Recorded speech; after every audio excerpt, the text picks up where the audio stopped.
नमस्कार, आप देख रहे हैं दूरदर्शन किसान कार्यक्रम सफल किसान में आप सभी का स्वागत है। मैं हूं मोनालिसा।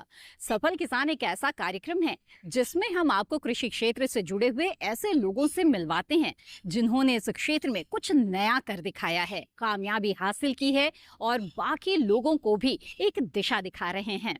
आज हम आपको मिलवाएंगे ऐसे ही एक सफल किसान रजनीश जी से, जिन्होंने मछली पालन व्यवसाय को पर्यटन का रूप देकर एक नया मॉडल स्थापित किया है। उत्तर प्रदेश के गाजियाबाद जिले के एक छोटे से गांव में मछली पालन का ऐसा मॉडल प्रस्तुत करके आज के युवाओं को एक नई दिशा दिखा रहे हैं रजनीश जी। और ऐसा करने के लिए उन्होंने किस तरह से ये रास्ता चुना, क्या है उनकी कामयाबी की कहानी, आइए खुद इन्हीं से जानते हैं।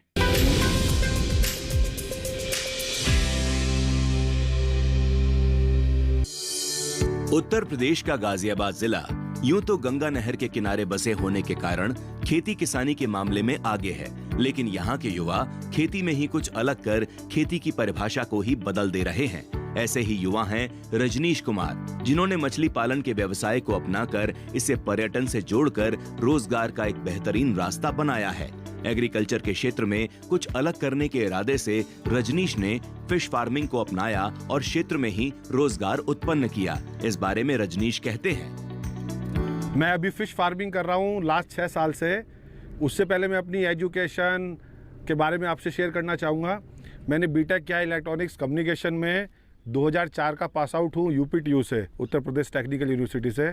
उसके बाद मैंने 14 साल जॉब की इंडियन कंपनीज़ में और एमएनसी कंपनीज़ में, और एट लास्ट 2017 में मैंने एक एमएनसी कंपनी से जॉब छोड़ दी, क्योंकि मेरे को एग्रीकल्चर में कुछ डिफरेंट करना था, जो मेरा बहुत लंबे टाइम से मेरा एक मिशन भी था कि मैं कुछ सोसाइटी के लिए, कुछ कम्युनिटी के लिए कुछ करूं, और उस पर मैं लास्ट के कई साल से काम कर रहा था।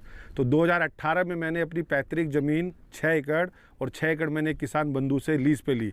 12 एकड़ से मैंने फ़िश फार्मिंग स्टार्ट की 2018 में, और मेरा टारगेट था कि मैं 365 एकड़ में फार्मिंग करूँगा, और जिससे कि हर डे 1 एकड़ की मछलियों को हार्वेस्ट करूँगा। इस वाले विज़न के साथ मैंने फ़िश फार्मिंग स्टार्ट की थी, और अभी मिशन मेरा गोइंग ऑन है। और पूरी कम्युनिटी को मेरा टारगेट है कि एम्प्लॉयमेंट जनरेट करूँ मैं उसके लिए, और देश में प्रोटीन जनरेट करूँ। गांव में बेकार पड़े तालाब और उसमें मौजूद पानी, जी हाँ पानी जीवन का आधार है, और इसी पानी को लेकर संजीदा रजनीश, बीटेक की पढ़ाई कर नौकरी कर रहे रजनीश लोगों की सेहत और पानी को लेकर हमेशा गांव में ही कुछ करने को सोचते रहते, लेकिन नौकरी के चलते वो अपने इरादे में सफल नहीं हो पाते। ऐसे में उन्होंने नौकरी छोड़ी और एक्वाकल्चर को अपनाते हुए मछली पालन का निर्णय लिया। तकरीबन अभी 8 बिलियन हमारी पॉपुलेशन है, और जो हमारी लैंड है, लैंड का साइज फिक्स है और बाकी सब में पानी है। तो लेकिन एक प्रोटीन एक ऐसा माध्यम है ग्रोथ के लिए, वो सबको रिक्वायरमेंट है। तो केवल एक यही सॉल्यूशन था पूरे ग्लोब के सामने कि वो पानी में जाए प्रोटीन जनरेशन के लिए, और उसके लिए आपके पास 2 ही ऑप्शन है, या तो आप श्रिम्प्स करेंगे या फ़िश करेंगे। एज ए हमारा इंडिया इतना बड़ा कंट्री होने के बावजूद भी हम फ़िश एक्सपोर्ट नहीं करते, केवल सी फूड मार्जिनली एक्सपोर्ट करते हैं। जो हमारी कल्चर फिशेज़ हैं वो हमारे कंट्री में अभी भी तकरीबन 8 मिलियन मेट्रिक टन डेफिसिट है। तो हमारे यहाँ ह्यूज कंजप्शन है, तो डिमांड सप्लाई का बड़ा ह्यूज गैप है। तो मैंने बहुत सारे एग्रीकल्चर एलाइड की स्टडी करी, जिसमें mainly dairy farming, pig farming, goat farming, poultry, pearl और एक्वाकल्चर। तो सारों में मैंने एनालाइज किया कि एक्वाकल्चर बेस्ट जो मेरे को भी सूट करता है, और आप कहीं ना कहीं प्रोटीन लार्ज स्केल में जनरेट करते हो, नेचुरल जनरेट करते हो, लोगों को एम्प्लॉयमेंट देते हो, और नेचर के क्लोज रहते हो। और जो सबसे बड़ी प्रॉब्लम आ रही है, जो हमारे कम्युनिटी पॉन्ड्स पोखर थे, तो जो हमारे वाटर की स्केरिसिटी बढ़ रही है डे बाय डे, कहीं उसमें आपका भी योगदान है अपने समाज के प्रति। जितने ज़्यादा आप पोखर डेवलप करते हो, उतना ज़्यादा आप वाटर रिचार्ज करते हो और पानी की कमी को दूर करते हो। तो इसी मैं अपने विज़न के साथ मैंने एक्वाकल्चर में एंट्री की। मछली पालन करने के निर्णय के बारे में बताते हुए रजनीश कहते हैं कि इसके लिए तालाब पद्धति सबसे बेहतर है। मछली पालने की 4-5 पद्धतियां हैं डिफरेंट, बट सबसे बेस्ट, सबसे ओल्ड और सबसे प्रूवन पद्धति तो हमारी पॉन्ड फार्मिंग है। एक आप आज की डेट में एक आरएस टेक्नोलॉजी भी है, बायोफ्लॉक है, आईपीआरएस है, केज कल्चर भी है। वो थोड़े एडवांस वर्जन्स हैं, वो टेक्नोलॉजी इन्वेजन है, लेटर हम उन पे भी आएंगे, लेकिन अभी मैं पॉन्ड फार्मिंग ही करता हूँ। पहले गांव में बने तालाब प्रतिकूल परिस्थितियों और अकाल की स्थिति में वरदान साबित होते थे। तालाबों से पानी और रोजगार की समस्या का भी समाधान होता है।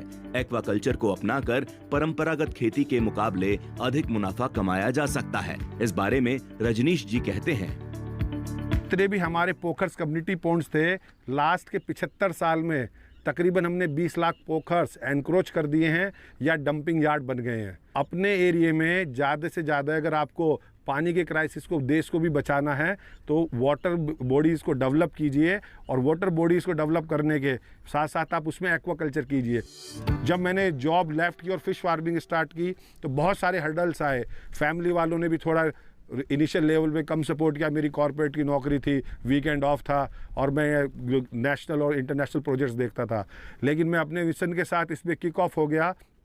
लेकिन जैसे जैसे टाइम बढ़ा, प्रोजेक्ट मैच्योर होने लगा, प्रोजेक्ट बड़ा होने लगा, तो सबकी सपोर्ट मिली। अभी मेरे पूरे प्रोजेक्ट पे मेरा छोटा भाई मेरे को एक्सट्रीमली सपोर्ट करता है। 50% प्रोजेक्ट की एक्टिविटीज़ वो इन्वॉल्व रहता है, 50% प्रोजेक्ट्स की एक्टिविटीज़ में मैं इन्वॉल्व रहता हूँ। और मैं जो मेरा विज़न है कि मेरे को 2000 टन अपना प्रोडक्शन लेके जाना है, उस पर ही मैं अभी लगा हुआ हूँ। और आई बिलीव 100% कि आने वाले 2 से 3 साल में वो भी टारगेट मैं अचीव कर लूँगा। क्योंकि अगर आपने अपनी जो आपके ड्रीम्स है उन्हें लिखना स्टार्ट कर दिया तो 100% आप एक ना एक दिन उसको अचीव कर लोगे।